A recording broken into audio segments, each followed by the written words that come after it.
Assalamualaikum, salam sejahtera, salam Malaysia Madani kepada anda semua yang mungkin sedang menyaksikan podcast terbaru terbitan Balai Seni Negara. Kita bawa kepada anda Balai Seni Negara on Air.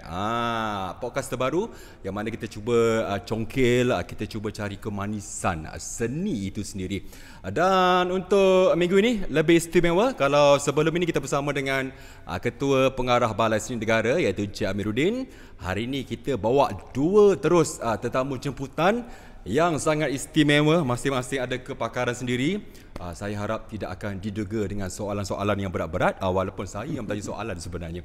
Dan juga untuk minggu ini kita nak bawakan kepada anda mengenai bakat muda sezaman 29 yang mana insya-Allah akan dijangka akan dilangsungkan pada tahun hadapan.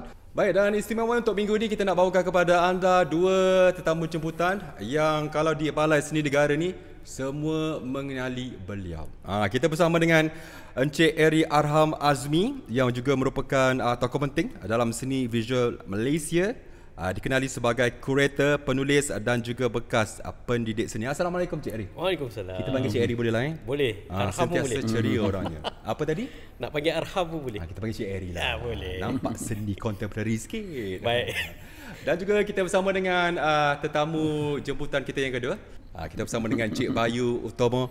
Assalamualaikum Cik. Waalaikumsalam. Daripada Sabah kabarnya. Daripada Sabah, Tawau Sabah. Tawau Sabah. Berasal daripada Tawau Sabah. Berasal daripada Tawau Sabah. Kini di KL lah. Kini di Kuala Lumpur lah. Kuala Lumpur. Dan juga merupakan bekas pemenang bakat Muda sezaman pada tahun bila tu Cik? 1991. 1991. Lama tu. Mungkin ketika itu hitam rambutnya. Hari ni lebih sutera. Jangan marah Cik Bayu Tak marah. Tak marah. Kita mesra-mesra. Baik, kita nak kongsikan kepada anda untuk minggu ini apakah antara objektif BMS 29 dan sebagainya. Tapi sebelum itu kita nak mengenali juga kita punya tetamu kita bagaimana. Cik Eri, mungkin Cik Eri boleh kongsikan sikit latar belakangnya bagaimana. Latar belakang saya. Kongsilah sikit. Tadi dah sebutkan nama saya. Arham. Saya berumur 45 tahun. 45 tahun. 45 tahun. Nampak baby face Alhamdulillah. So saya berasal Kuala Lumpur. Memang orang Kuala Lumpur, lahir dan besar di Kuala Lumpur. Dalam bidang kesenian saya belajar, saya lepas habis SPM tahun 97. 98 saya masuk ITM, waktu tu ITM dalam bidang seni halus. Kemudian grad tahun 2002. Tambah lagi, kena belajar lagi untuk ambil degree tu, tambah lagi 1 tahun. Jadi 2003. Kemudian 2003 tu bergerak sendirilah. Maksudnya cuba-cuba untuk jadi pelukis. Tapi saya punya waktu tu didedahkan dengan dengan kerja-kerja belakang takbir sebenarnya. Ikut Fauzian Nawi untuk drama dan sebagainya. Dan saya dapat tawaran untuk bekerja di Balai Seni Negara pada 2004. Pada mulanya sebagai assistant curator. So tu serba sedikit latar belakang saya berkaitan bagaimana saya masuk dalam dunia seni ni lah. Orang kata kalau orang seni ni cakap pun berseni kan, kreatif macam ni. Yang ini lebih kreatif, lebih berseni. Cik Bayu mungkin boleh kongsikan. Saya panggil Cik Bayu boleh? Ya, betul. Dari segi pengalaman dalam bidang seni ni, banyak karya-karya yang hebat-hebat. Bermula pada tahun bila tu sebenarnya? Saya graduate UiTM, pertama UiTM pada tahun 91 lah, 91 juga. Dan selepas graduate tu saya terus berkecimpung lah. Dalam bidang seni visual. Jadi lebih kurang 30 tahun adalah. 30 tahun kurang 30 tahun. Dalam 30 tahun itu sebenarnya tak boleh nak kira tipu lah pasal seni ni. Cik Bayu kira macam kadang kena tipu lah. juga. Kena tipu juga. Tak ada, sebab seni kan luas kan. Jadi perspektif setiap orang terhadap seni itu berbeza-beza. Jadi dia bukan ditipu, tapi dia tertipu oleh visual. Jadi maksud dia mempunyai perspektif yang berbeza. Tipu-tipu nakal. Boleh juga. Boleh lah, nak test. Okey, untuk minggu ni kita nak kongsikan kepada anda bagaimana sebenarnya peralihan konsep BMS dan juga refleksi seorang juara. Juaranya sudah pastilah Cik Bayu dan juga untuk Cik Eri. Mungkin Cik Eri boleh kongsikan kepada penonton kita secara ringkasnya apa itu BMS dan juga pelibatan Cik Eri. dalam BMS 29 ini? Kalau dari sudut sejarahnya, BMS mula pada tahun 1974. Ya. Waktu tu beberapa komuniti, antara yang saya ingat ada TK Sabapati, Ismail Zain, Reza Piadasa yang mengambil contoh Turner Prize ataupun pertandingan pelukis di London. Jadi pada tahun 74 tu yang pertama sekali adalah sifat dia berbentuk jemputan sebenarnya. Dan saya seingat saya ada 13 orang pelukis pada waktu itu, dan yang memenangi untuk pertandingan tu adalah arwah Zulkifli Dahlan pada tahun 74. Kemudian dia berlangsung lah. So secara sejarahnya bakat muda zaman ni dia 2 tahun sekali. Tapi ada yang setahun sekali. Untuk tahun ni adalah edisi yang ke-29. Dia kalau ikutkan BMS sudah 51 tahun. Antara sebuah pertandingan platform yang paling lama di Malaysia. Dan paling bertahan. Sebab ada pertandingan yang ada pernah dihilang, ada hilang. Itu yang kita nak dengar. Paling bertahan. Paling bertahan bakat muda sezaman. Alhamdulillah. So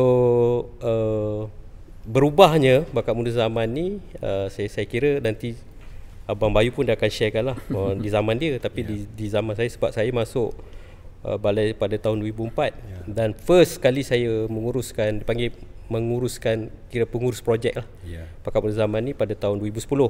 Itu first saya menguruskan bakat muda zaman. Kemudian tahun ni bila saya masuk kembali di Balai Seni Negara, saya ambil alih ni untuk menguruskan bakat muda zaman tahun 2025 dan 2026. Tanpa menunggu panjang, terus ambil balik. Tamak kan. Masuk ambil balik. Rezeki. Jadi bakat muda zaman ada satu platform pada anak-anak muda, seniman muda. Jadi tujuan dia adalah pada tahun 74 tu kita tak ada platform apa-apa pertandingan. Jadi ini adalah salah satu untuk kita cara untuk mencongkel bakat-bakat muda yang biasanya sama ada dia masih di peringkat universiti atau dia sudah pun keluar daripada universiti. Dan ini ada platform untuk dia melonjakkan profil dia dalam bidang seni visual. Batu loncatan dan juga untuk dikenali lah. Ya, betul. Peluang dah ada. Bila lagi nak rebut ya? Ya, betul. Macam Cik Eri. Baik, Cik Bayu.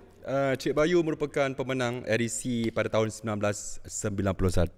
Bagaimana ketika itu BMS tahun 91 itu dan juga perbezaannya dengan ketika ini? Saya rasa perbezaan tu jelas kan, jelas sebab rasanya dalam konteks pertandingan tu sendiri bakat muda sezaman adalah mementingkan kepada apa yang the latest kan, is contemporary. Maksudnya sezaman pada masa itu apa seni yang terbaru. Jadi pada zaman saya dibandingkan dengan zaman sekarang ni perbezaan dia sangat jauh lah, sangat jauh, di mana setiap seniman terutamanya yang muda kebanyakannya ingin mencuba trend yang terbaru, teknik yang terbaru atau apa-apa pun seni yang mana sekarang ni lebih global kan, senang untuk melihat apa yang berlaku di pelosok dunia yang mereka jadikan sebagai reference. Jadi kita lihat sekarang ni sangat berbeza. Pada zaman saya kebanyakannya masih bersifat moden, yang mana lukisan dan arca kebanyakan. Tetapi pada zaman saya juga 91 telah dalam konteks sezaman pada masa itu telah ada ism baru, iaitu installations kan. Installation ni sebuah karya gabungan kadang antara lukisan, catan dengan 3 dimensi ataupun sculpture dalam satu bentuk kan pada zaman tersebut. Jadi pada zaman tersebut banyak seniman muda mencuba pendekatan tersebut, installation kan. Tetapi apa yang saya karya saya yang menang pada tersebut adalah karya 3 dimensi, arca. Apa namanya kalau ada spesifik? Nama dia Langkacang. Bukan Langkacang, sorry. Nama dia Bujang Berani. Bujang Berani adalah sebuah karya arca yang menggambarkan figura pahlawan Iban. Pahlawan Iban dalam memek muka, expression yang menjerit lah dalam tersebut. Jadi banyak komentar-komentar yang diberikan kepada juri itu menceritakan tentang kedudukan bangsa tersebut di Borneo dalam keadaan persekitaran. Itu salah satu yang dikatakan sebagai intipati kali tersebutlah. Baik. Sebelum kita pergi kepada Cik Eri, kita nak tanya juga Cik Bayu. 1991 ketika itu masih lagi belajar ataupun sudah habis belajar? Baru habis belajar. Memang betul-betul batu loncatan untuk Cik Eri masuk ke dalam industri seni ni, bagaimana? Betul.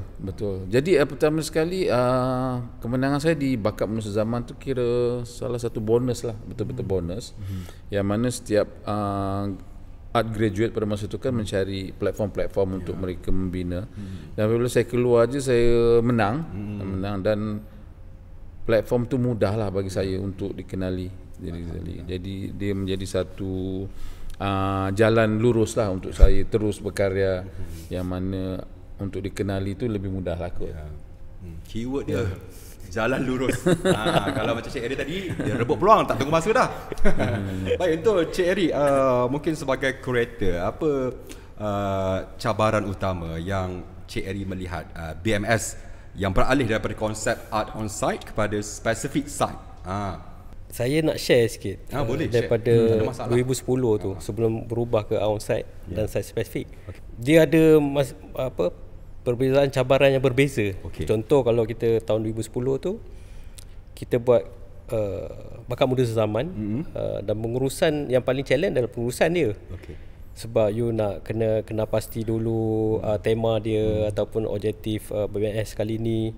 Kemudian you nak buat open call, kemudian nak select pula artis, kemudian nak letakkan karyanya di ruang galeri ni pada tahun 2010 tu, sebab kita masih lagi sifat dia central. Kalau kita berbalik kepada art on site tahun 2001 dan 2003, sebab kenapa art on site ini diperkenalkan? Direction Balai Seni Negara waktu tu, kita selepas Covid kita ada masalah, tak boleh nak keluar mana-mana kan.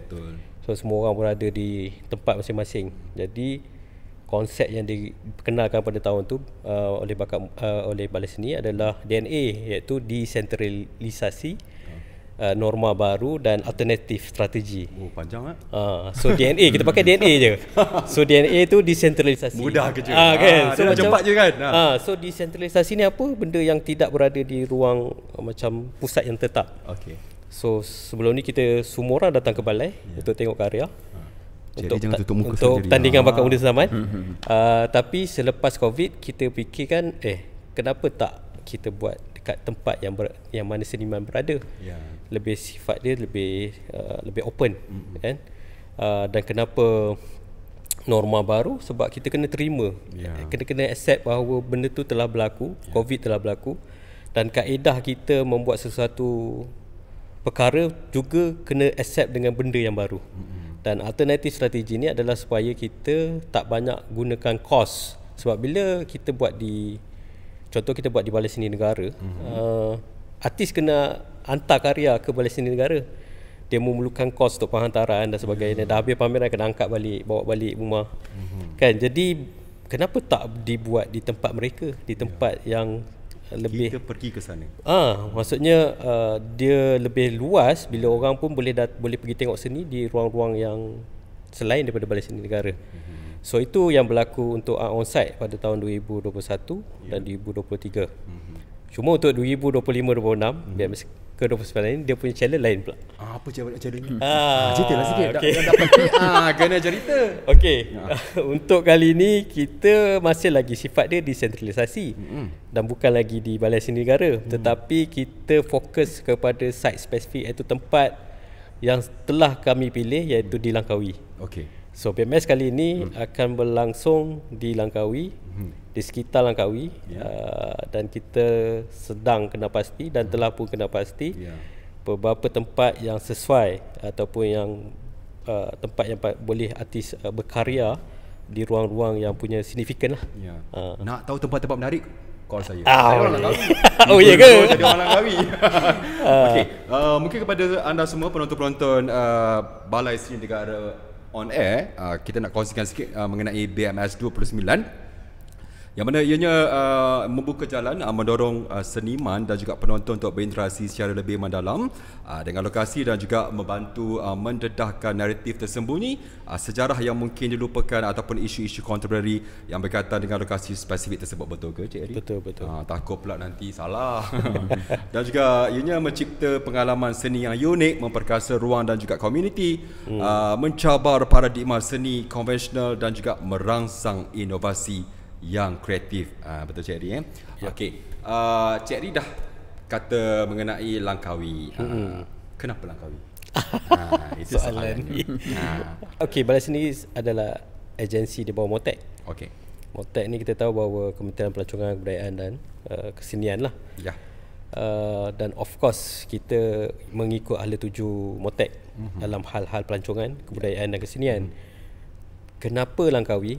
Kerana selain daripada dia sebagai pusat pelancongan yang kita kenal sebelum ni, dia ada satu bila Perdana Menteri pada tahun 2023 keluar satu statement untuk merancangkan balik ekonomi pelancongan di Langkawi. Jadi JLC dan badan-badan agensi lain dan termasuk kerajaan harus ada program yang sesuai untuk membangunkan Langkawi. Jadi bila kita buat site spesifik di Langkawi, sebenarnya bukan sekadar kita membangun kreativiti seniman muda, tetapi kita cuba mencari tempat-tempat, membongkar kembali tempat-tempat di Langkawi yang sebelum ni kita pun tak tahu sejarah dia dan apa berlaku kat situ, untuk kita kenal pasti juga sebahagian daripada bentuk ataupun tempat ataupun kawasan yang penuh dengan sejarah. Dan ini adalah satu cabaran kepada Balai Seni Negara sebab kita pun ada satu cawangan di Langkawi, Balai Seni Negara cawangan Langkawi. Jadi dalam hal soalan tadi, kalau kita kata kenapa Langkawi, itu antara sebab-sebab yang paling simple yang saya boleh share lah. Selain daripada kita melihat juga metod yang lain seperti contoh Venice kan, dia sifat dia di kawasan yang pulau, orang datang naik ferry dan sebagainya kan. Saya teringin juga lagi Venice. Kan. Saya tak pernah pergi tapi saya tengoklah. Jadi Langkawi tu seakan macam Venice juga. Jadi kita nak biar orang datang dan dia ada selain daripada tu dia ada collateral atau trivia di Langkawi tu. Bagi nak membangunkan Langkawi itu sendiri lah. Saya kira banyak tempat menarik di Langkawi kan? Ya, betul. Tapi saya rasa Cik Eri nak pergi Langkawi sebab dia nak makan laksa ikan sekok. Laksa ikan sekok kena makan lah. Okay, mungkin Cik Bayu melihat transisi ataupun perubahan ketika zaman 91 itu dengan edisi yang ke-29 ini, mungkin dahulunya di kawasan seperti di galeri tapi untuk 29 kita nak buka di kawasan yang terbuka. Jadi bagaimana Cik Bayu melihat perubahan ini mampu menarik lagi lebih ramai seniman-seniman, apatah lagi dengan penyertaan masyarakat setempat mungkin? Saya rasa penyertaan masyarakat public kan, rasa lebih terbuka, nama pun lebih terbuka. Jadi maksud dia akses untuk mereka mendekati seni itu agak longgar lah, maksud dia sedari keluarga. Jika dibandingkan dengan galeri yang mana kadang mungkin rata-rata public secara umum rasa malu-malu untuk masuk galeri sebab mereka merasakan dia adalah satu ruang entiti yang sukar difahami, kan.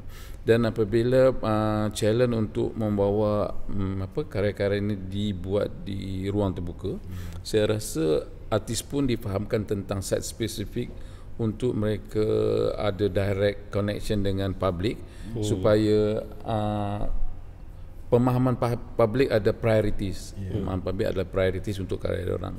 Jadi sama ada mereka berada di situ ataupun karya itu lebih mudah untuk dibaca oleh public lah. Dan mereka mempunyai rasa sebahagian daripada benda tu kerana berlaku di kawasan mereka kan, kawasan mereka. Jadi saya rasa itu adalah lebih challenge kepada pengkarya kan, tetapi lebih mudah kepada penghayat macam tu. Saya tak pasti sama ada Cik Bayu setuju ataupun tidak dengan pendapat saya ini, pendapat saya lah. Adakah Cik Bayu merasakan bahawa apabila pameran dilakukan di galeri seperti ini, bukankah ia seperti terlampau eksklusif untuk rakyat biasa macam saya untuk turut serta melihat bagaimana? Eksklusif tu timbul kerana kurang fahaman. Kurang fahaman. Maksud dia kalau kita nak pergi masuk pada satu ruang yang kita kurang faham, kita merasa ragu-ragu. Awkward, ya. Ragu-ragu tu yang kita merasa ini untuk golongan tertentu, untuk bukan golongan dia. Padahal sama juga macam kita sebagai contoh ya, kita buat dalam konteks muzik. Apabila kita pergi ke konsert klasikal, kita rasa awkward sebab kita tak tahu macam mana untuk menikmati benda tu. Tetapi muzik klasikal tu adalah untuk public juga. Jadi mereka-mereka yang memahami muzik tu, walaupun mereka orang biasa, mereka merasa sangat rapat. Kan. Jadi kita masih lagi masih merasakan bahawa ruang galeri itu adalah satu ruang eksklusif disebab kurangnya ataupun kita tak dapat entry point untuk dapat menikmati karya-karya tu dengan pembacaan yang kita boleh. Kan? Jadi kita merasa, terutama bagi saya contohnya kalau karya abstrak tu macam karya klasikal lah, macam mana kita nak menikmati kan, kita tak ada entry point. Jadi kadang balai seni pun mengadakan sekarang banyak program untuk public, yang mana pendedahan seni tu secara public tu lebih dipermudahkan kan, pembacaan yang boleh dibuat dalam konteks realisme kan, jadi dan ada kadang penambahan teks-teks tertentu kita boleh start membaca. Jadi kebanyakannya ruang-ruang galeri adalah satu langkah ke hadapan. Jadi bagi mereka yang berminat, saya dah boleh baca ni, saya nak baca lagi, then they going to the places itulah, dalam tingkat tu lah. Ya, saya tambah sikit pasal eksklusif. Saya melihat macam ni, bila COVID berlaku, after COVID, after pandemic tu, di balai dia dah tak sifat eksklusif. Sebab apa saya cakap macam tu? Sebab kalau kita tengok sekarang kata-kata di balai, pengunjung sangat ramai. Alhamdulillah. Dan orang yang datang ni pun kita tak kenal siapa. Kalau dulu saya ingat tahun 2004 saya kerja kat balai, boleh kira berapa orang datang balai. Dia memang nampak lah eksklusif tu. Orang tertentu je, macam Cik Bayu ni kadang-kadang dia datang sebagai artis kan, eksklusif dia. Tapi sekarang ni tak ada. Sekarang ni memang sesiapa saja dan datang, memang dia menikmati karya cara dia lah. Tapi bukan cara kita sebagai orang seni. Cara orang biasa datang melihat karya, apa dia yang merangsang dia untuk melihat karya, sama ada dia nak buat TikTok ke apa ke dan sebagainya. Itu cara mereka untuk menghargai seni sekarang. Lebih hype, mengikut trend bagi saya. Tapi dia telah melepasi fasa eksklusif tu. Itu saya cakap kat balai lah, yang di luar-luar galeri ni saya tak pasti macam mana.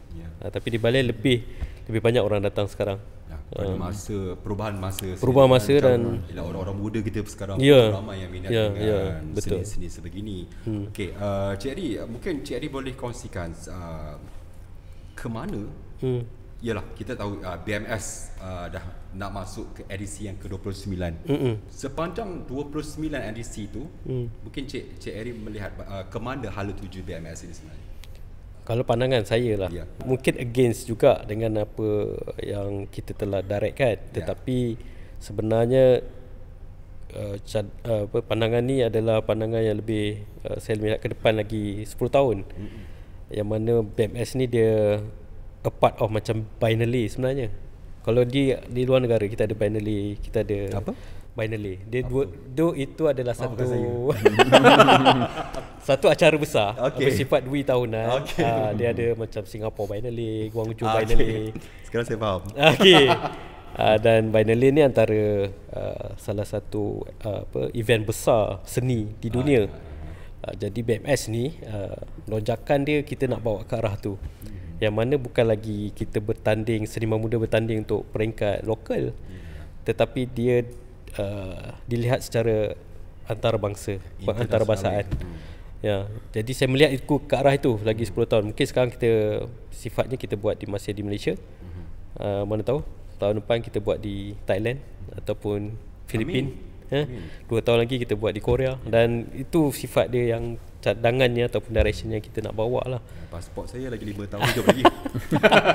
Okay, ketika awal-awal BMS ini dicadangkan untuk buat di lokasi, ada tak sebarang suara-suara nakal ataupun ada yang setuju ataupun tak setuju ke?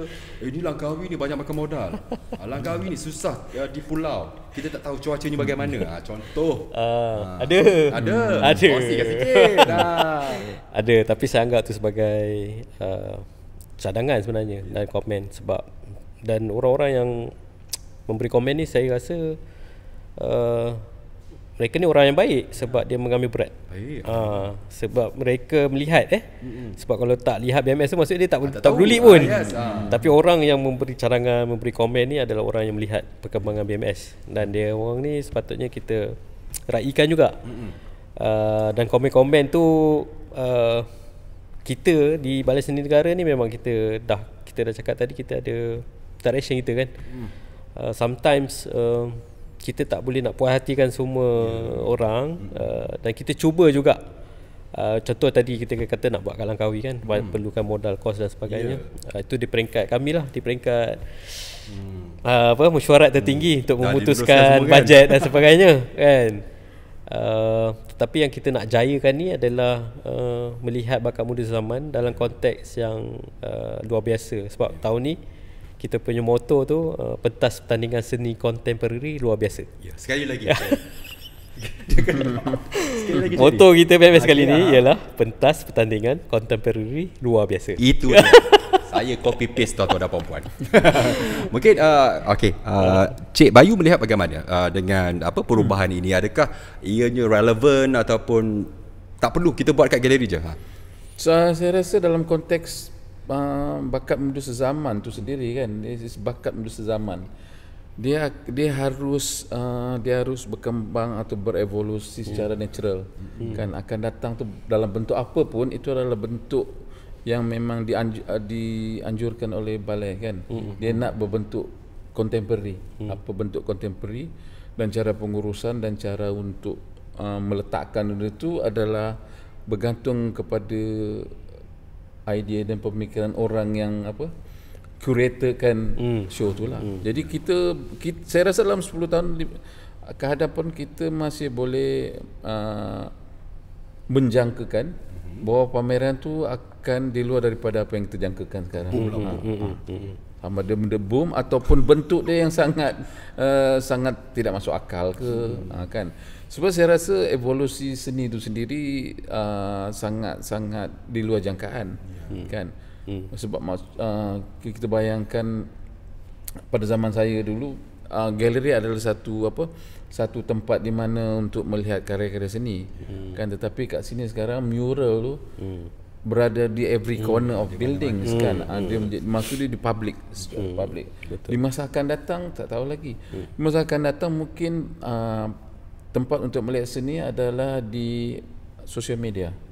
Kita dah tak perlu, dan mana benda tu pun dah berlaku sekarang dalam konteks tersebut, dalam konteks maksud dia laptop, dalam konteks phone kan. Tetapi di masa akan datang mungkin dia akan satu kombinasi antara 3 dimensi sosial media untuk kita melihat art dan untuk kita melihat seni yang kita tak terbayangkan sekarang. Betul. Itu dalam konteks besar makna bakat muda lah zaman. Tapi kalau apa yang kita fikir sekarang 10 tahun biar boleh masih manageable lah. Kalau awas nak cerita pasal jangka ada harapan ni. Ujung-ujung kita tanya. Okey, tadi Cik Eddie ada bagi tahu bahawa selepas COVID macam Balai Seni Negara diterima kunjungan yang semakin ramai memberangsakan. Mungkin suatu ketika dahulu macam Cik Eddie cakap galeri hanya mereka yang betul-betul berada dalam industri. Sekarang ini galeri lebih kepada pusat ataupun tempat-tempat pelancongan. Cik Bayu melihat bagaimana dengan perubahan saya lihat perubahan tu saya rasa memang didorong besar oleh social media. Sebab saya rasa social media dalam public, terutama generasi muda, mereka menganggap visual tu adalah sangat penting. Social media visual adalah elemen yang sangat penting. Visual is king. Visual tu.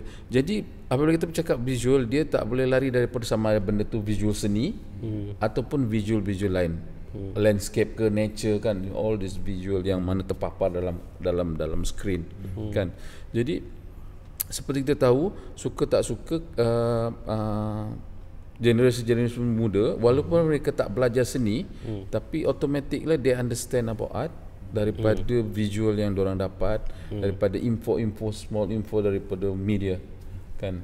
Dan mereka merasa pun visual-visual yang mereka lihat tu adalah satu visual yang terkini, kan. Maksud dia, lukisan yang dia tengok di Balai Seni Lukis Negara ni, dia boleh tengok juga lukisan yang berada di Madrid punya museum dalam konteks perbandingan. Jadi saya rasa kerana generasi muda merasakan mereka ni terpanggil untuk berada, because it's in trend, in trend tu, kan. Jadi sama ada macam Cik Eri kata mereka datang sini untuk TikTok, visual TikTok ke, untuk Instagrammable element, tak masalah. Tak apa, kita malu-alukan. Tapi mereka tahu yang mereka apa yang di belakang mereka tu adalah karya seni, kan. Menghormati jangan pula main tersentuh, kan. Bahaya tu, itu kita tak nak. Okey, Cik Eri, untuk BMS 29 ada tak spesifik syarat-syarat tertentu ataupun golongan-golongan sasaran yang Cik Eri nak betul-betul join BMS ni? Ya, ada. Dia ada Macam syarat-syarat lah. Kalau tak ada syarat nanti susah juga kita nak select, kan. Okay, antaranya yang berumur 18 tahun ke atas hingga 35 tahun. Masih lah ya, 2 tahun lepas. Okay. Itu syarat paling simple lah. Dan selebihnya adalah berlatar belakang, kan, yang meminati betul lah untuk berkarya dalam konteks yang berbeza. Itu yang paling penting. Kalau sebelum ni dia buat painting kat studio dia, kan, dia catatan je, tapi dalam konteks pertandingan bakat muda zaman ni, dia ada idea yang berbeza daripada saya ada idea banyak. dia boleh apply lah untuk memohon untuk masuk. Selain daripada itu syarat paling utama lah sebenarnya bagi saya, dan dia kalau boleh prolific lah dalam bidang seniman, dalam bidang seni visual ni. Dan kita terbuka sebenarnya, walaupun contoh sebelum tahun ni, sebelum ni tahun 21-23 ada daripada student daripada dia punya background daripada arkitek pun ada berbeza. Berbeza. So kalau tahun-tahun saya rasa taman-taman Cik Bayu kebanyakan fine art student, betul tak? So kali ni 21-23 tu saya lihat ada trend yang berbeza yang memohon masuk ke pertandingan bakat muda zaman ni. Nanti very interesting bagi saya. Itu bukti maksudnya seni itu bukanlah hak milik satu kumpulan yang tertentu, kan. Betul. Baik, Cik Eri, kalau kita nak ataupun selalunya lah kalau kita masuk pertandingan, kan, perkara pertama kita lihat apa? Ganjarannya, hadiahnya. Bagaimana tu? Ganjaran ataupun masih lagi PNC ketiga. PNC, minta maaf saya tak boleh bagi tahu ni sekarang. Takut. Tak boleh. Sebab bukan takut. Dia kena ada satu kelulusan. Yang di dalam jangan serius sangat. dalam emphasize tu, dalam meeting. Jadi meeting tu belum lagi berlangsung dan diluluskan. Jadi saya tak boleh nak bagi tahu hadiah ganjaran besar dia berapa. Saya faham. Itu soalan tricky sebenarnya. Cik Bayu, kita nak tanya sikit lah. Antara kalau saya boleh kongsikan kepada penonton podcast Balai Seni Negara on air ini, sebenarnya banyak antara karya-karya seni yang telah dihasilkan oleh Encik Bayu. Antaranya, dia orang bagi saya bahasa orang putih. I cannot speak English. No, if I speak English, not everyone can understand me. I feel so Asian. Baik, antara karyanya seperti Angel pada tahun 2005, Conversation by the River Thames 2005 juga, Conversation at Piccadilly Circus pada 2006. Semua cantik-cantik. Kalau katakanlah ada peminat-peminat baru Cik Bayu nak tengok hasil karya Cik Bayu, di mana sebenarnya? Social media saya punya. Kongsikan sikit di mana? Blog lah, saya punya blog. Saya orang lama jadi blog lah, kan. Tak apa. Blog masih lagi terima, tak ada masalah. bayuutomo.blogspot.com. Sekali lagi? Bayuutomo .blogspot.com. Ada ad ke tak ada ad? Tak tahu. Ada lah. Tak ingat. Dot saja. Adopt je. Okay. Kita Google je dekat search tu. Yes, Pasti ada jumpa. Tak maaf Cik Bayu. Tak apa. Manja. Okey. Kalau mungkin sebagai salah seorang pemenang BMS pada tahun 1991, pastinya Cik Bayu satu nama besar dalam industri. Ramai seniman-seniman muda menghormati karya-karya Cik Bayu. Cik Bayu mungkin boleh kongsikan ketika BMS 91 itu apa antara karya tadi dah bagi tahu keistimewaannya dan juga dari segi pendapat Cik Bayu sendiri, kenapa karya Cik Bayu boleh jadi menang? Pertama sekali macam saya katakan tadi, mungkin juri merasakan yang karya saya itu ada membawa penceritaan di luar daripada visual. Itu sebab saya potretkan Arca tu sebagai ketua rumah panjang orang Ulu di Sarawak.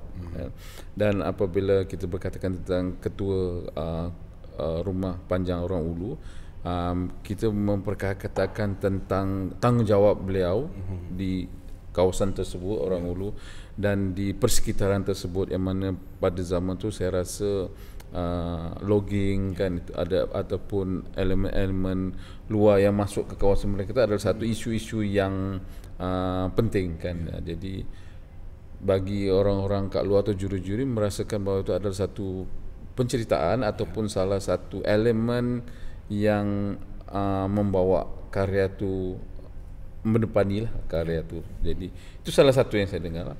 Yang kedua adalah saya rasa technical karya tersebut kan, sebab saya gunakan seramik dengan besi lah. Jadi pencampuran karya mungkin bahan-bahan tersebut kot yang menjadi pilihan kot saya rasa lah. Ketika saya rasa dalam konteks pertandingan kan, kadang karya tersebut jika dibandingkan dengan karya-karya yang lain, dia dia terserah dalam bentuk bahan dia terserah. Sebab saya rasa pemenang pemenang yang lain kat situ mempunyai bahan-bahan yang berbeza kan. Jadi saya rasa mungkin pada masa tersebut karya saya mempunyai bahan yang lebih menonjol. Mungkin wow lah waktu tu kan. Saya tak boleh cakap wow. Nanti kata mengundur diri. Okey, Cik Bayu memang daripada kecil memang dibesarkan dalam keluarga seni ke ataupun memang darah seni tu? Tak juga. Okey. Tak juga. Coba guru, ayah saya seorang guru. Ibu saya seorang suri rumah lah. Yang tu. The moment Cik Bayu diumumkan sebagai pemenang ketika itu, bagaimana apa dia punya adrenalin dia ataupun senario ketika itu, keadaan suasananya bagaimana? Lihatlah dunia macam contoh. Belum lagi. Belum lagi. Saya rasa pada masa tersebut dia terkejut lah, sebab saya baru graduate kan. Saya baru graduate dan kebanyakan peserta yang menghantar tu kebanyakan adalah seniman-seniman profesional. Maksud pengamal seni dah itulah. Jadi apabila karya saya menang tu, saya rasa pertama kali saya tengok, okey, saya boleh survive beberapa bulan ke hadapan dah. Disebabkan menang sebab apabila kita keluar kan, salah satu kita punya concern adalah how we can survive kat luar lah. Kelangsungan hidup selepas sahaja graduate kan.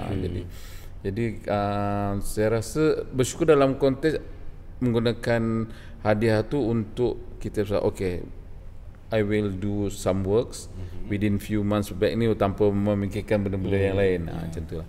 Itu kelebihan saya dapat lah. Dan selepas diumumkan sebagai pemenang, ada tak sebarang kolaborasi ataupun kerjasama dengan Balai Seni Negara, mungkin buat tour ataupun ada bengkel-bengkel yang juga ada Balai Seni Negara, bagaimana? Ada attachment, saya rasa ada attachment Balai Seni juga, ada attachment saya dengan beberapa aktiviti lah. Kan aktiviti tapi bukan workshop lah, bukan workshop, aktiviti seperti travelling apa semua kan, jadi saya terlibat dan kadang karya-karya saya pun ada dipamerkan selain daripada yang menang tu kan, yang lain pun ada dipamerkan lah. Okey, ketika itu Cik Bayu masih lagi muda kan. Bagaimana Cik Bayu melihat orang muda pada zaman ini, pelibatan mereka, keterbukaan mereka dalam seni itu sendiri? Adakah masih rigid ataupun tertutup dengan ideologi yang budaya timur atau sebagainya? Mungkin Cik Bayu sendiri yang saya lihat sekarang dia sangat terbuka. Sangat terbuka sebab saya rasa kebanyakan karya lebih sama ada karya tersebut adalah sangat personal. Mereka menceritakan tentang diri mereka ataupun permasalahan seniman untuk dijadikan sebagai sumber untuk idea berkarya, ataupun mereka mengambil visual exploration. Visual exploration maksud dia benda-benda visual yang kadang tak ada kena mengena dengan penceritaan langsung. Visual macam color, maksud penggunaan corak, penggunaan color, penggunaan elemen-elemen yang kalau dalam konteks seni dipanggil formalistik. Formalistik maksudnya elemen yang ada dalam seni lah, tanpa dikaitkan dengan penceritaan peribadi ataupun dikaitkan dalam konteks jati diri itu. Sebab elemen tersebut di zaman saya dalam saya maksudnya masih memperkatakan tentang jati diri, memperkatakan tentang culture, identity. Itu ada elemen-elemen besar di zaman saya lah. Tapi sekarang ni saya rasa elemen tu tak keluar ataupun tak muncul. Saya rasa mungkin elemen tersebut keluar dalam konteks lain kot, dalam konteks peribadi ataupun divert dalam segi fashion ke, dalam segi lifestyle dorang, tetapi bukan dalam segi seni, bukan disalurkan dalam seni.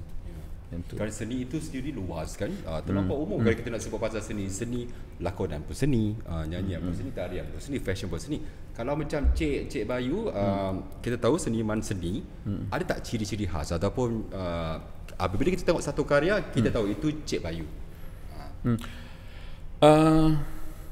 Dulu ada saya rasa, sebab kadang ada seniman tu dia berkarya dalam satu tema yang lebih kurang sama dalam satu period yang lama.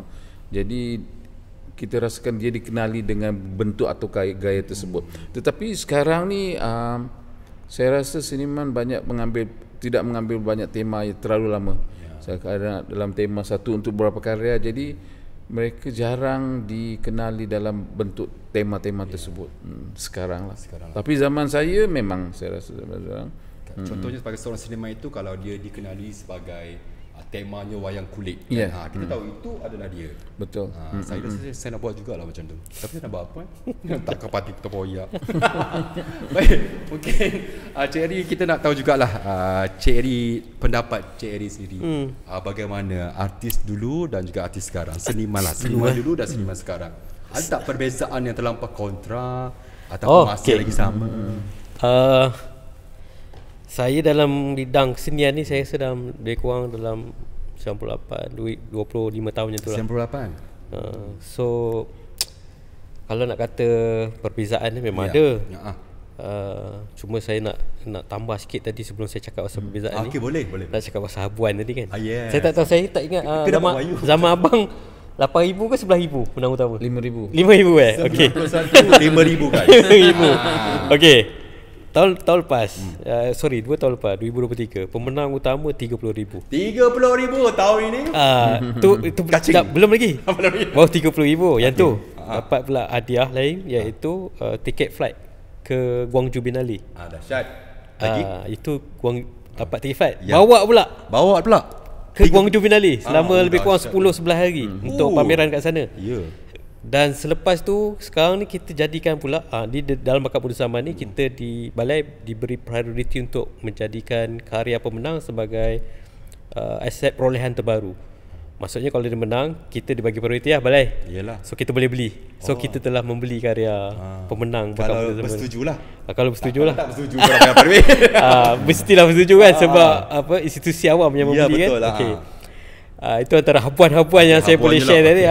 Okey. So banyaklah habuan untuk BMS ni sebenarnya yang orang tak perasan kan. Sebelum tu saya rasa tahun 94 menang, kita pernah lepas pemenang Bakat Muda Zaman memenangi tim anugerah utama dan juri. Kita bawa ke Filipin kadang-kadang kita bawa untuk ada satu program lah, acara untuk pemenang Bakat Muda Zaman. Berbalik pada soalan perbezaan tadi. Saya nak bawa ke belakang sikit sebab anggaplah saya seniman baru. Sebab kita di universiti belajar dalam konteks modern art. Kan? So bila kita masuk kita belajar 4 disiplin, painting, sculpture, print, drawing. Memang telah dilatih. Minda kita sebagai seniman telah dilatih. Jadi bila kita keluar pada tahun, kalau saya kata sebelum kita buat 21-23 tanpa tema art on site. Dan kita masih boleh melihat karya-karya dia yang boleh bersifat duduk dalam white cube. White cube ni dalam ruang lah, maksudnya.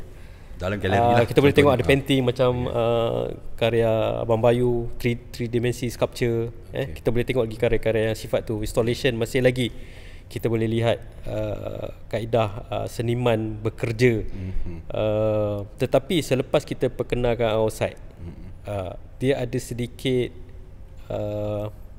waktu tu ada sikit diskurs yang tidak formal, yang mana ramai yang masih tidak faham konteks art on site. Sebab apa?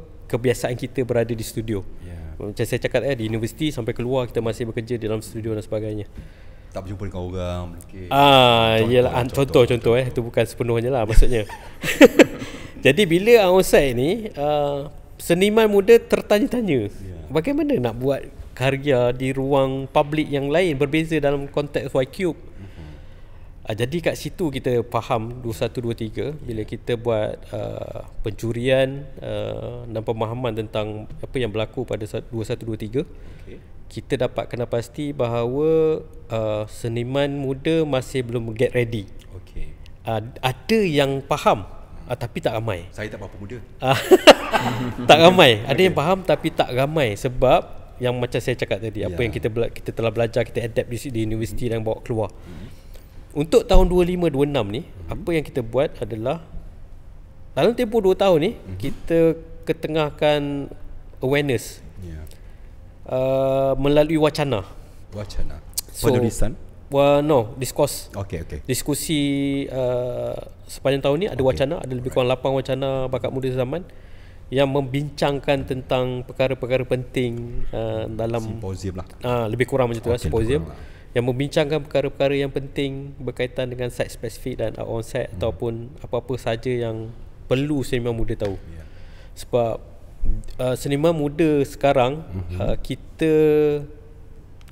target supaya mereka memahami 3 perkara ni: environment, people dan governance. Environment, people and governance. So environment ni dia kena faham sekitar dia. People, masyarakat yang dia interact dan sebagainya, dan governance tata kelola lah. Dia nak jumpa siapa, PBT ke apa ke untuk dia buat karya dan sebagainya. Jadi EPG ni adalah perkara yang mustahak kepada seniman muda untuk tahu yang ingin masuk ke pentas pertandingan luar biasa ni. Itu dia syarat utama dia. So beza dia banyak antara dulu dan sekarang. Saya kira sebab sekarang macam Abang Bayu kata lebih terbuka. Sebenarnya lebih terbuka, lebih banyak challenge sebenarnya kan. Dan seniman tidak lagi sekadar berfikir tentang idea semata. Mereka harus memikirkan banyak faktor sebelum menghasilkan sebuah karya. Itu saya lihat challenge kepada seniman muda sekarang berbanding, bukan seniman muda yang dulu tak ada challenge, diorang pun ada challenge diorang. Setiap orang ada cabaran dia. Diorang mesti ada challenge dia. Tapi untuk yang kali ni, untuk bakat muda zaman, inilah challenge dia. Tapi Cik Eri, kalau kita melihat dari segi konteks logiknya, apabila membicarakan soal seni memang sudah sinonim dengan sinilah galeri seni. Tapi bila nak bawa ke spesifik site ni, bukankah ianya agak bersiko nak menjaga kualiti seni itu sendiri dan sebagainya? Bagaimana? Maksudnya soalan tu, karya tu akan kekal ke macam mana? Kekal, ataupun mungkin sebagai contoh paling mudah, lukisan contohnya, seni lukisan. You nak bawa pergi ke satu tempat, mungkin dengan cabaran cuaca dan sebagainya akan memberi kesan kepada karya mereka, atau macam mana? Sebab tu saya cakap tadi pasal EPG tu, environment tu. So sebenarnya benda ni saya rasa bukan benda baru. Bukan benda baru sebenarnya. Saya rasa Abang Bayu 90-an dah ada konsep site spesifik ni. Mungkin perkara baru. mungkin di Malaysia ni tidak kita perkenalkan dalam bakat muda zaman, dalam pertandingan. Mungkin untuk pameran mungkin dah ada, tapi untuk pertandingan ini kita perkenalkan. Faham. Kalau kita lihat pada Ichigo Sumari Trinale di Jepun, sebuah kawasan di sebuah kawasan di Jepun yang mana mereka menarik kaedah mereka menarik onsite ni dengan membawa masuk seniman antarabangsa berkarya di ruang mereka, sehingga sekarang Ichigo Sumari ni adalah satu kawasan yang orang nak datang dan datang melihat karya selain sebagai pusat pelancongan. Dah sinonim. Okey, so itu adalah salah satu pendekatan yang menarik bagaimana kita nak tarik orang. Macam saya cakap tadi, kenapa di Langkawi.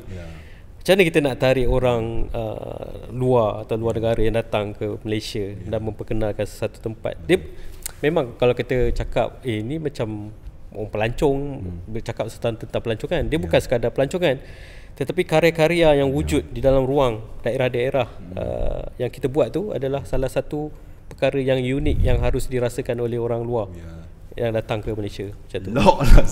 Lah saya kasih kok. Satu lagi, dia secara tidak langsung boleh membantu ekonomi penduduk setempat dan sebagainya. Itu sudah semestinya. Juga. Saya nak ikan 2 ekor. Mungkin Cik Bayu melihat adakah ini apa yang dikongsikan oleh Cik Eri tadi sedikit sebanyak membantu para artis itu dan juga seniman itu berkembang sendiri sebagainya. Betul. Mereka yang terpilih pertama sekali pembuatan karya itu sesuatu yang baru kan, baru. Dan kadang untuk melestarikan kesinambungan seniman tu dia ada challenge lah. Ada kena menghasilkan karya-karya yang di luar daripada kebiasaan kan. Itu adalah salah satu challenge yang penting lah untuk mengekalkan seniman tu relevan lah. Kalau tak nanti kita lihat seniman tu hanya menghasilkan karya-karya yang terlalu biasa dan tidak ada nampak kemajuan bagi diri dia lah. So it's a big challenge. Dan apabila dia merujuk kepada seniman-seniman global pun sekarang, karya-karya yang diperkatakan tadi pun adalah karya-karya yang berada di pentas-pentas global lah. Jadi saya rasa a big challenge, dan tetapi dia bukan satu benda yang baru yang patut seniman muda takut ataupun risau kan. Dapat tahu pula Cik Bayu pula jurinya. Contoh. Risau pula ni. Okey, Cik Bayu dah menyentuh mengenai kelainan. Cik Bayu melihat pada tahun 2025 ataupun 2026 ni, apa antara kelainan yang boleh kita tease sikit kepada generasi baru ini yang mereka perlu cuba untuk melakukan perkara itu? Untuk mencari bentuk-bentuk seni yang baru lah, yang refer kepada refer kepada pemikiran seniman tu. Maksud dia, saya rasa jika seniman muda tu mempunyai kepercayaan kepada satu teks ke dalam satu bentuk pesan daripada orang tua ke, contohnya satu bentuk-bentuk statement yang dia rasa benda tu penting, dan saya rasa untuk maksudnya agak penting untuk mereka memvisualkan bentuk tu dalam konteks seni. Sebab saya rasa itu adalah challenge seniman muda generasi sekarang, yang mana kita ingin melihat dalam konteks jati diri seniman muda sekarang apa kepercayaan ataupun apa mereka believe yang mana mereka boleh visualkan lah. Sebab saya rasa bahantara yang digunakan itu hanya alat lah, tapi dalam konteks penjurian pun pemaknaan sebuah karya itu adalah elemen yang pertama lah. Betul. Jadi itulah eksplorasi yang itulah. Tapi sekarang sekarang pun banyak budak-muda cuba kan. Sebagai contoh, macam kalau kita berceritakan tentang budaya Melayu kan, macam ramai budak-muda mengambil tengkolok tu sebagai elemen, mereka tak pakai semua kan, sebagai elemen bahawa mereka masih memikirkan elemen Melayu kan dalam konteks pemakaian contohnya. Dalam konteks pemikiran yang akan di-apply sebagai visual tu, mungkin bentuk-bentuk tu lah kot. Kita meraihkan perbezaan dan juga kita menghargai persamaan itu sendiri. Okey, kita nak kembali kepada dengan Cik Eri. Perubahan dari segi peralihan ke spesifik site ni, adakah Encik Eri melihat perkara ini relevan untuk masa depan ataupun hanya ikut trend semata-mata ataupun bagaimana? Saya melihat ni dalam konteks yang panjang sebenarnya. Sebab spesifik site atau site spesifik ni, lokasi khusus ni. Macam saya cakap tadi adalah tujuan ni kita selain daripada sebuah pertandingan tetapi mencongkel tempat-tempat yang menarik di Langkawi tersebut. Dan selepas ini mungkin bukan saja di Langkawi kita buat, kita akan pergi ke negeri-negeri yang lain, daerah-daerah yang lain. Ada Tasik Bera. Sehingga kita boleh mapping kan. Promote juga. Sehingga kita boleh mapping kan. Jejak seni tersebut. Dan dia dalam konteks sebelum ni kalau kita tengok tempat sejarah, kita tengok dalam konteks sejarah kan. Yalah. Sejarah dalam bahasa teks, tulisan, verbal. Ni kita nak visual kan, nak tengok. Yang ni dalam konteks visual macam mana? Unik dia berbeza dalam pendekatan ini. Jadi kita nak tengok konteks visual pula. Betul. Dalam mapping sejarah ni. Tapi Langkawi kita cuba cari tempat lain lah, macam Tasik Daya Munti je. Tak ada. Tak ada dalam senarai tu. Dah penat dah abang berendam dekat situ dik. Okey, harapan untuk BMS 29 dan juga di masa hadapan-hadapan ni bagaimana? Harapan saya of course saya kalau boleh, harapan saya seniman muda dapat join bakat muda zaman ni, dapat menghasilkan karya-karya yang lebih menarik, interesting dan unik dan lebih bold dalam mengetengahkan idea dan juga ruang-ruang yang mereka terjah ni. Dan harapan saya juga bukan saja dia bersifat lokal, tetapi kita boleh bawa pemenang-pemenang bakat muda kali ini ke luar negara untuk represent Malaysia dalam konteks seni visual. Itu harapan saya sebenarnya. Dan Malaysia punya artis bukan saja berada di dalam lingkungan Malaysia, tetapi lingkungan antarabangsa yang mana mereka boleh bernetwork, berkarya dan mempunyai nama di peringkat global. Itu harapan saya untuk bakat muda zaman. Baik, sebutkan satu nama di peringkat antarabangsa ataupun peringkat lokal. Siapa seniman muda ketika ini perlu mencontohi nama yang bakal Encik saya kira saya ambil paling mudah yang pernah menang Turner Prize, Damien Hirst. Okay, so itu mungkin boleh jadi contoh ataupun dalam itu konteks di peringkat antarabangsa. Di peringkat antarabangsa. Kalau peringkat nasionalnya? Peringkat nasional Dua. Sekejap bagi saya digest sekejap. Peringkat nasional. Kita ada Wong Ho Chong. Wong Ho Chong adalah akan menjadi kita punya ketua mentor untuk bakat muda zaman kali ini. Dan kita berbincang dengan dia sebab Wong Ho Chong adalah seniman Malaysia yang berada di peringkat antarabangsa, yang juga dikenali di peringkat antarabangsa, dan banyak menghasilkan karya-karya yang bersifat komuniti dan sebagainya. Dalam konteks art on site. Baik, seniman saya namakan seniman Wong. Betul? Wong Chong. Wong Chong. Okey. Apa antara peribadi beliau ataupun mungkin beliau ni seorang yang kreatif, sangat kreatif, yang perlu seniman-seniman muda ni mencontohi beliau? Cik Bayu kita tahulah, well known. Sangat sebut Cik Bayu kita orang kenal. Saya kenal Wong Chong ni masa saya belajar karya dia ada koleksi. Kawan-kawan. Bukan. Saya belajar tentang karya beliau di universiti. Dan tak pernah jumpa dengan beliau. Sehingga pada tahun 2021 saya pernah jumpa di Penang. Dan tahun ni dapat bekerjasama dengan beliau. Kawan bekerjasama dengan kawan. Dia very senior, artis yang very senior. Satu perkara yang saya lihat Wong Chong ni adalah dia ni sangat into it. Maksudnya bila dia bekerja dia bersungguh-sungguh. Passionate. Dan dia bila berkarya dia kenal pasti siapakah komuniti yang patut dibantu dan bukan untuk diri dia. Jadi itu yang sangat interesting bagi diri dia sebagai seorang seniman. Dan dia orang yang sangat humble bagi saya. Macam saya lah. Macam nampak. Itu antara yang dari sudut peribadi humble dan baik hati tu boleh ikutlah, tapi dari sudut karya seni bagaimana dia melihat objektif utama ataupun perkara yang penting dalam idea untuk merealisasikan projek-projek site spesifik beliau. Dan kita nak dengar sikit antara nasihat tips daripada bekas pemenang BMS 1991. Apa harapan ataupun tips nasihat ke bagaimana untuk seniman-seniman muda ni untuk mencontohi credibility Cik Bayu? Saya rasa dalam konteks ini seniman-seniman muda perlu, saya kata, jujur pada diri sendirilah.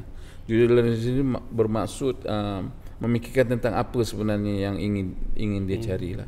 Sebab jika kita tak jujur, kita sebagai seniman muda, kebanyakan mereka akan terpengaruh kepada semua benda, terutamanya sekarang kan.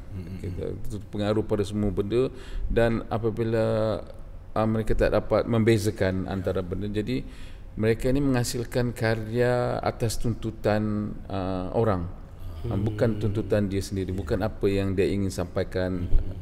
Jadi dalam konteks tu seniman muda harus, bagi saya lah, mesti ada hati kecil maksudnya deeply inside them, they know what they want to do, who they are up. Sebab seni ni sebagai career, dia membentuk personal itu sendiri.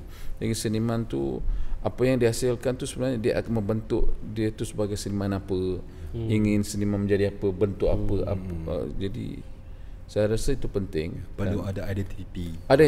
Identiti itu penting, disebabkan saya rasa jika untuk berkarya tidak menjuruskan pada perkara tersebut, dia hanya menjuruskan kepada apa yang audience nak, dalam satu masa dia akan jemu lah, dia akan jemu sendiri.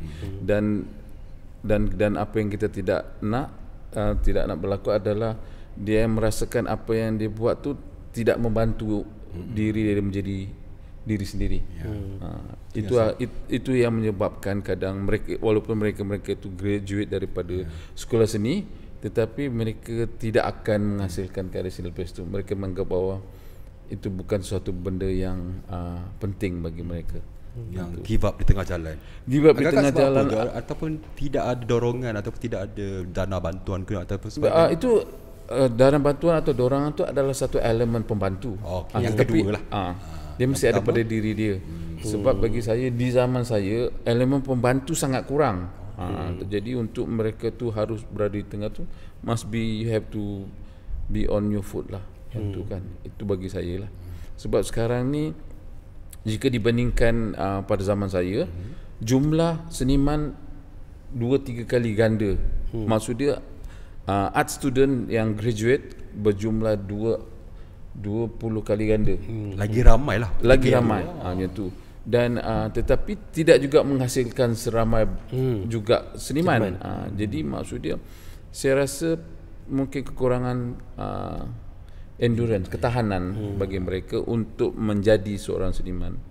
Sebab apa yang mereka lihat adalah satu visual, bahawa menjadi seorang seniman, karya mereka di galeri ini dan is easy access. Tetapi ini sebenarnya tak easy pun. Kan, tak easy. Bukan, banyak halangan, banyak hambatan, banyak perkara lain yang dipikirkan selepas graduate kan. Maksud dia, selain berkarya, ada tanggungjawab sebagai seorang manusia juga. Jadi to balancing that tu, itu yang boleh menyebabkan dia boleh stay. Betul. Kalau tak, dia terpaksa melepaskan kesenimanan dan menjadi orang lain ataupun bekerja dalam benda lain. Ketika ini dan hari ini adalah Cik Bayu. Respect.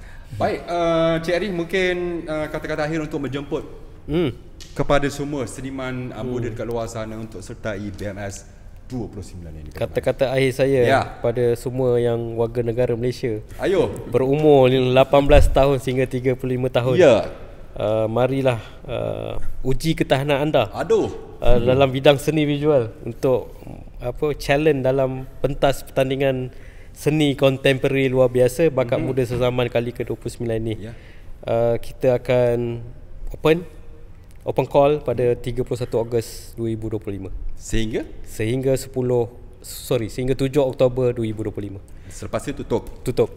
Segala maklumat mereka dah dapat mengenai BMS 29 ini di mana? Ada social media kita ada Instagram, kita ada Facebook dan kita ada microsite BMS.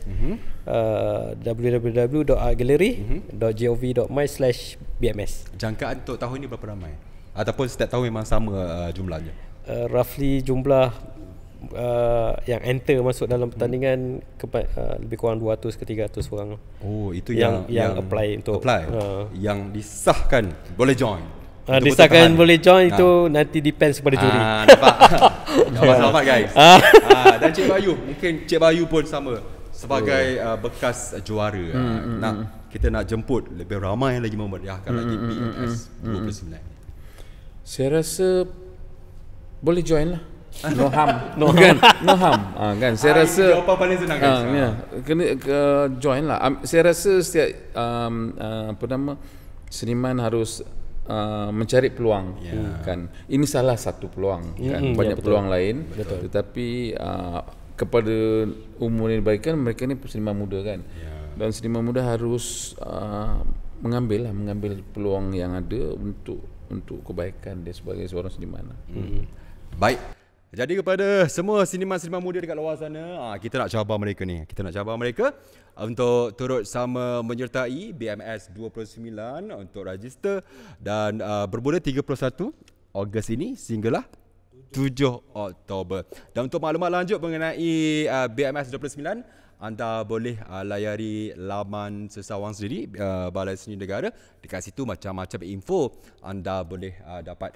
Dan kepada anda semua, terima kasih kerana bersama kami 1 jam menerusi Balai Seni Negara on air. Terima kasih kepada yang masih lagi belum subscribe. Ayo subscribe, boleh like, boleh share. Apa lagi, kalau nak tinggalkan komen-komen, host tu tolong behave sikit pun boleh, tak ada masalah. Kalau minggu depan kita nak jemput Cik Eri lagi, boleh, insya-Allah kita akan bawa Cik Eri sekali lagi demi tuntutan anda semua. Baik, untuk itu majulah seni untuk negara. Assalamualaikum. Selamat.